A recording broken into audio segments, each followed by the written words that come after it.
Assalamualaikum warahmatullahi wabarakatuh. Perkenalkan, nama saya Fadlul Maula, mahasiswa Ekonomi Syariah semester 5 di Institut Agama Islam Bunga Bangsa Cirebon. Pada kesempatan kali ini saya akan membahas tentang sektor dan kebijakan moneter pada mata kuliah Perekonomian Indonesia yang dibawakan oleh Bapak Gama Pratama. Oke, kita langsung saja membahas pada cakupan materinya. Yang pertama, sektor dan kebijakan moneter. Sektor moneter atau lebih dikenal dengan sektor keuangan memegang peranan yang relatif signifikan dalam memicu pertumbuhan ekonomi suatu negara. Karena sektor keuangan dapat menjadi lokomotif pertumbuhan sektor real via akumulasi kapital dan inovasi teknologi. Yang selanjutnya, kebijakan moneter adalah keputusan yang diambil oleh pemerintah dalam rangka menunjang aktivitas ekonomi melalui berbagai hal yang berkaitan dengan penetapan jumlah peredaran uang di masyarakat. Nah, yang selanjutnya kita ke tujuan kebijakan moneter. Kenapa sih Bank Indonesia mengeluarkan kebijakan-kebijakan moneter? Nah, di sini akan saya bahas di antaranya yang pertama yaitu mengedarkan mata uang sebagai alat pertukaran atau yang biasa disebut dengan medium of change dalam perekonomian.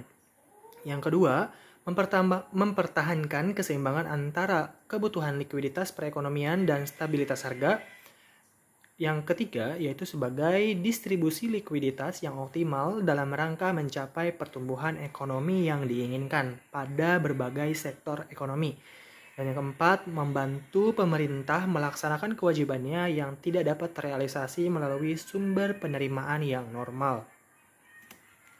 Nah, dari tadi dijelaskan tentang tujuan-tujuannya kenapa ada kebijakan moneter, kita akan membahas jenis-jenis kebijakan moneter di mana ini ada 4 jenis kebijakan moneter. Yang pertama yaitu sebagai pelaksanaan kredit langsung oleh Bank Indonesia. Pertama, contoh kebijakan moneter adalah Bank Indonesia mengadakan kredit langsung. Pemberian kredit langsung kepada berbagai sektor atau proyek yang memerlukan dana mendesak. Hal ini dapat meningkatkan jumlah uang yang beredar karena harus membiayai kegiatan negara. Nah, yang kedua itu jenis-jenis dari kebijakan moneter yaitu sebagai penyediaan fasilitas overdraft. Saat Bank Indonesia membantu bank umum yang mengalami kesulitan likuiditas jangka pendek, maka hal ini termasuk contoh kebijakan moneter di Indonesia melalui fasilitas overdraft.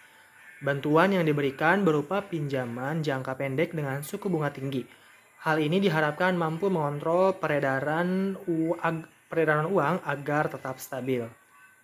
Nah, yang ketiga yaitu dari jenis-jenis kebijakan moneter adalah penerbitan surat utang negara. Nah, selanjutnya contoh kebijakan moneter adalah menerbitkan surat utang negara. Dalam hal ini, pemerintah berusaha menghimpun dana dari masyarakat agar uang yang beredar di masyarakat mengalami penurunan. Yang keempat, dari jenis-jenis kebijakan moneter yaitu program intervensi rupiah. Program intervensi rupiah merupakan contoh kebijakan moneter di Indonesia yang dilakukan oleh Bank Indonesia dengan cara proses pinjam-meminjam dana secara langsung di pasar uang antar bank dalam periode 7 hari. Hal ini dilakukan sebagai upaya mendukung instrumen kegiatan operasi pasar terbuka. Oke, yang selanjutnya kita ke analisis empiris, di mana di sini ada suku bunga, ada uang beredar, terus ada nilai tukar dan inflasi. Oke, kita akan bahas terlebih dahulu di suku bunga.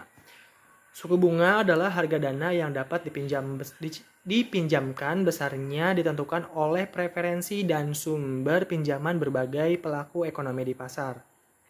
Suku bunga memberikan keuntungan berupa sejumlah uang yang dipinjamkan kepada pihak lain berdasarkan perhitungan waktu dan nilai ekonomis. Tinggi rendahnya suku bunga menentukan tinggi rendahnya keuntungan. Suku bunga membantu suatu negara dalam menjaga keseimbangan jumlah uang yang beredar dengan permintaan uang. Suku bunga dapat menjadi alat kebijakan pemerintah untuk meningkatkan jumlah tabungan dan investasi. Suku bunga juga bisa digunakan untuk meningkatkan produksi dan mengontrol tingkat inflasi. Nah, tadi penjelasan suku bunga, sekarang kita akan lanjut ke uang beredar. Nah, uang beredar adalah kewajiban sistem moneter, bank sentral, bank umum, dan bank berkreditan rakyat atau yang biasa kita sebut dengan BPR. Terhadap sektor swasta domestik, tidak termasuk pemerintah pusat dan bukan penduduk ya. Berdasarkan catatan Bank Indonesia, posisi uang yang beredar tercatat senilai 7.672,4 triliun pada bulan lalu atau tumbuh 12,5% year on year-nya. BI mencatat angka tersebut lebih rendah dibandingkan dengan pertumbuhan pada Januari 2022 yakni sebesar 12,8%. Ini data diambil pada tahun 2022 bulan Februari. Oke, yang selanjutnya kita ke nilai tukar. Nilai tukar atau dikenal sebagai kurs adalah sebuah perjanjian yang dikenal sebagai nilai tukar mata uang terhadap pembayaran saat kini atau di kemudian hari antara dua mata uang masing-masing negara atau wilayah. Contohnya kayak Indonesia sama US dollar. Jadi rupiah sama US dollar kayak gitu ya. Atau US dollar, rupiah sama ringgit misalkan. Nah, pada pendekatan moneter menyatakan bahwa nilai tukar terbentuk akibat proses penyimbangan total permintaan dan penawaran mata uang nasional di masing-masing negara. Penawaran pada suatu negara diasumsikan ditetapkan secara independen oleh otoritas moneter dari negara yang bersangkutan. Ini menurut Miranda dalam Nur tahun 2014. Berdasarkan sudut pandang teori makroekonomi, ada 3 faktor yang dapat mempengaruhi nilai tukar, yaitu tingkat suku bunga, tingkat inflasi, dan peredaran uang. Ketiga faktor tersebut merupakan faktor-faktor yang sangat penting dalam mempengaruhi atau menentukan nilai tukar. Selanjutnya kita akan membahas tentang inflasi. Inflasi dapat diartikan sebagai kenaikan harga barang dan jasa secara umum dan terus-menerus dalam jangka waktu tertentu.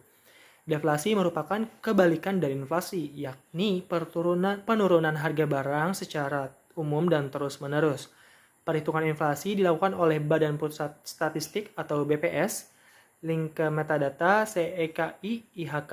Contoh inflasi misalnya kenaikan BBM. Nah, bisa mengakibatkan inflasi karena memberikan efek yang luas dan diikuti kenaikan harga barang atau jasa lainnya.